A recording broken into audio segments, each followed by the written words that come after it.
Chapter 12 से भारत कोकिला। भारत कोकिला किसका नाम था? भारत कोकिला के नाम से कौन जाना जाता था? वो थी हमारी सरोजिनी नायडू। सरोजिनी नायडू को ही हम भारत कोकिला कहते थे। क्यों कहते थे? क्योंकि इनकी आवाज़ बहुत मीठी थी, कोयल की तरह मीठा गाती थी और बहुत सुंदर कविताएं लिखती थी। साथ ही भारत के स्वतंत्रता आंदोलन में महिलाओं ने बढ़-चढ़ कर हिस्सा लिया था। ऐसी ही एक महान महिला थी सरोजिनी नायडू, जिन्हें पूरा भारत कोकिला के नाम से जानता है। आइए अब हम इनके जीवन के बारे में जानते हैं। भारत को स्वतंत्र कराने में भारतीय नारियों का बहुत बड़ा हाथ रहा है। स्वतंत्रता आंदोलन में उन्होंने पुरुषों के साथ कंधे से कंधा मिलाकर काम किया है। ऐसी नारियों में सरोजिनी नायडू का नाम प्रथम पंक्ति में आता है। सरोजिनी का जन्म 23 फरवरी 1879 को हैदराबाद में हुआ था। इनके पिता डॉक्टर अघोरनाथ चट्टोपाध्याय प्रख्यात विद्वान थे। प्रख्यात कहते हैं बहुत प्रसिद्ध। जैसे कभी कभी हमारे शहर में कोई डॉक्टर होता है ना, जैसे कि बहुत फेमस डॉक्टर, ठीक है, ऐसे ये भी बहुत फेमस डॉक्टर थे, प्रख्यात थे और बहुत लर्नेड इंसान थे, बहुत विद्वान थे। वे वर्षों तक हैदराबाद के निजाम कॉलेज के प्रिंसिपल रहे। हैदराबाद शहर में एक कॉलेज है निजाम, ये उसके प्रिंसिपल भी थे। सरोजिनी की माँ श्रीमती वरदा सुंदरी भी सुशिक्षित महिला थी।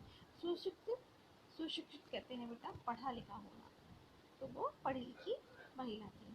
बांग्ला भाषा में कविता लिखती थी। उनकी मूल भाषा क्या थी? बांग्ला। तो वो बांग्ला भाषा जानती थी, तो उसमें ही वो कविता लिखा करती थी। बालिका सरोजिनी को पुस्तकों से बड़ा प्रेम था। जब सरोजिनी छोटी बच्ची थी, तो उनको पुस्तक पढ़ना, किताबें पढ़ना बहुत अच्छा लगता था, बुक्स पढ़ना बहुत अच्छा लगता था। उनके हाथ में हमेशा कोई ना कोई पुस्तक रहती थी। अच्छा, आपके हाथ में आजकल क्या क्या रहता है? फोन, ठीक है। तो उनके हाथ में हमेशा कोई ना कोई पुस्तक रहती थी। केवल 12 वर्ष की उम्र में ही उन्होंने हाई स्कूल की परीक्षा उत्तीर्ण कर ली थी। कितनी उम्र में? 12 वर्ष की उम्र में ही उन्होंने हाई स्कूल की परीक्षा पास कर ली। तो बताओ वो बहुत विद्वान थी या नहीं थी? थी। बचपन से ही कविता पढ़ने में उनकी रुचि थी। वे गाती भी बहुत अच्छा थी। वे जब मधुर स्वर में कविता पाठ करती, मधुर मीठे स्वर में मीठी आवाज में कविता पाठ करती, कविता पाठ करना, कविता बोलना, कविता पाठ करती, उनकी माता पिता बड़े प्रसन्न होते। कविता पाठ करना क्या होता है? मैंने आपको कोयल कविता जो मैंने आपको पढ़कर सुनाई थी, तो मैंने वो गाकर सुनाई थी, है ना? उसे ही कहते हैं कविता को गाकर सुनाना, कविता पाठ करना। उनके माता पिता बड़े प्रसन्न होते। सरोजिनी ने 13 वर्ष की उम्र में ही एक लंबी और सुंदर कविता लिखकर सभी को आश्चर्यचकित कर दिया। जब उनकी उम्र 13 वर्ष की थी, तो उसी उम्र में ही उन्होंने एक बहुत बड़ी और सुंदर कविता लिखी और सभी को बहुत आश्चर्यचकित कर दिया, सरप्राइज कर दिया। सब लोग ये सरप्राइज करते थे कि 13 वर्ष की उम्र में इतनी बड़ी और सुंदर कविता कोई कैसे लिख सकता है।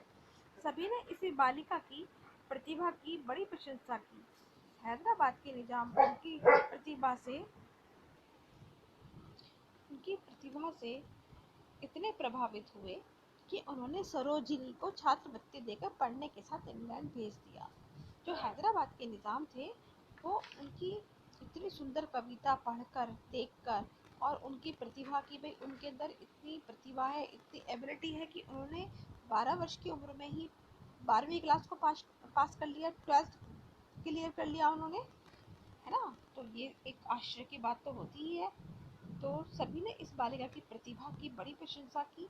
हैदराबाद के निजाम ने उनकी प्रतिभा से इतने प्रभावित हुए कि उन्होंने सरोजिनी को छात्रवृत्ति देकर, छात्रवृत्ति स्कॉलरशिप, ठीक है, जो बच्चे पढ़ने में अच्छे होते हैं, हमारे स्कूल में भी दी जाती है ऐसे ही, जो बच्चे पढ़ने में अच्छे होते हैं तो डॉक्टर सर या मैम उनको स्कॉलरशिप देते हैं, है ना?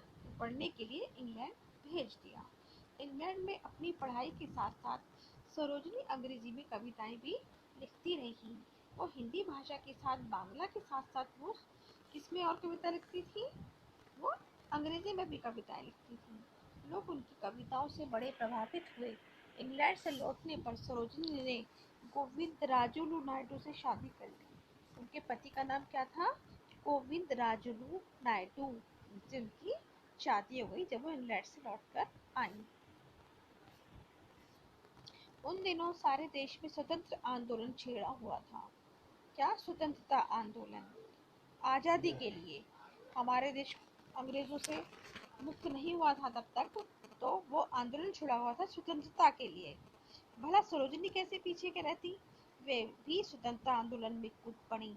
उन्होंने देश की महिलाओं को भी इस आंदोलन में भाग लेने के लिए प्रेरित किया।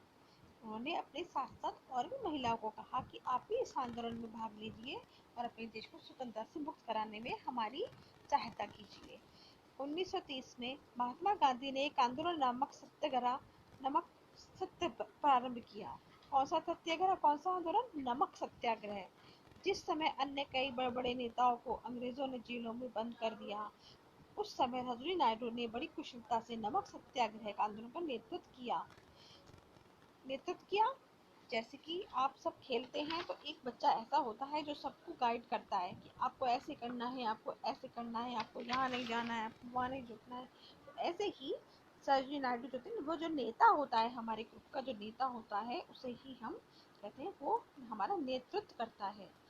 नेता कौन होता है? जो हमारा नेतृत्व करता है, हमें बताता है कि हमें आगे क्या करना है।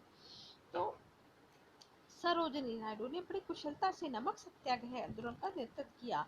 नमक सत्याग्रह क्या था कि पहले अंग्रेज लोग जो थे वो हिंदुस्तानियों को नमक भी खाने से रोकते थे, वो नमक भी नहीं ले सकते थे। ठीक है, तो गांधी जी ने क्या किया था, समुद्र के पानी से नमक बनाया। ठीक है, और नमक क्यों बनाया कि इस पर हमारा अधिकार है, हम भी बना सकते हैं, है ना। तो कुछ समय से उन्होंने बड़ी खुशी से नमक सत्याग्रह आंदोलन का नेतृत्व किया। स्त्री पुरुष बालक वृद्ध सभी ने उनके नेतृत्व में जगह जगह नमक बनाकर आंदोलन को सफल बनाया। सरोजनी की योग्यता और देश सेवा से प्रभावित होकर कांग्रेस ने उन्हें अपना अध्यक्ष चुना। इतनी बड़ी संस्था का अध्यक्ष होना किसी भी महिला के लिए बड़े सम्मान की बात थी। उन दिनों देश में जगह जगह हिंदू मुस्लिम दंगे हो रहे थे। सरोजिनी नायडू ने देश भर में घूम घूम कर लोगों को समझाया कि स्वतंत्रता के लिए लगे रहना आवश्यक है। आपस में लड़ने झगड़ने से विदेशियों को भारत से नहीं भगाया जा सकता। मतलब अगर हमें स्वतंत्र रहना है, हमें अंग्रेजों से अपने देश को छुड़ाना है, तो हमें मेल से रहना आवश्यक है, हमें एक होकर रहना आवश्यक है ना। अनेकता में एकता रखनी है हमें। आपस में लड़ने झगड़ने से विदेशियों को भारत से नहीं भगाया जा सकता है। सरोजिनी नायडू एक कुशल वक्ता भी थी। वक्ता, बोलने वाली। जैसे नेता देखे आपने, हमारे जो प्रधानमंत्री हैं नरेंद्र मोदी, कितना अच्छा बोलते हैं, है ना, एक बहुत अच्छे वक्ता है। वैसे ही कहते हैं कि वो एक कुशल वक्ता थी। उनकी वाणी में जादू था, वाणी उनकी बोली में, उनकी भाषा में जादू था।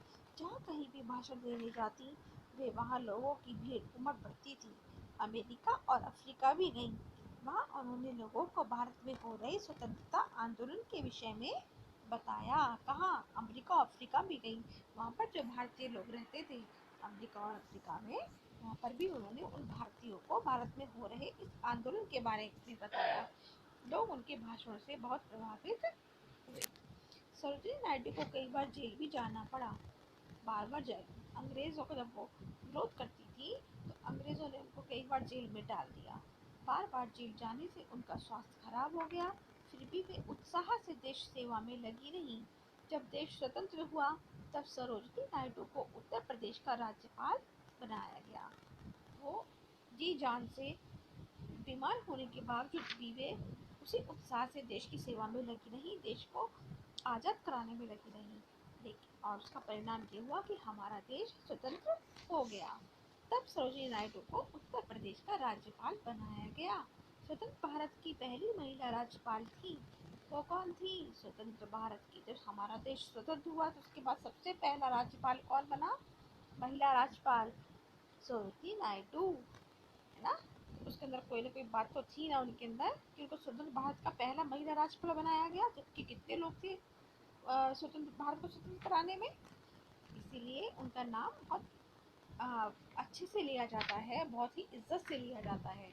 आज भी लोग उनको याद करते हैं। सरोजिनी नायडू केवल चोटी की देश सेविका ही नहीं थी, एक प्रसिद्ध कवयित्री भी थी। यानी कवयित्री, कविता पाठ करने वाली, कविता गाने वाली। वे मधुर स्वर में कविता पाठ करती थी। यही कारण है कि लोग उन्हें भारत कोकिला कहते हैं।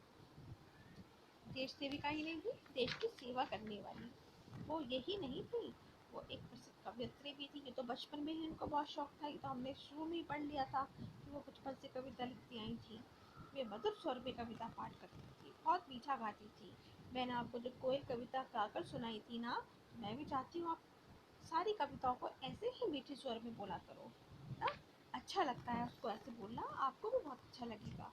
यही कारण है कि लोग उन्हें भारत कोकिला कहते हैं।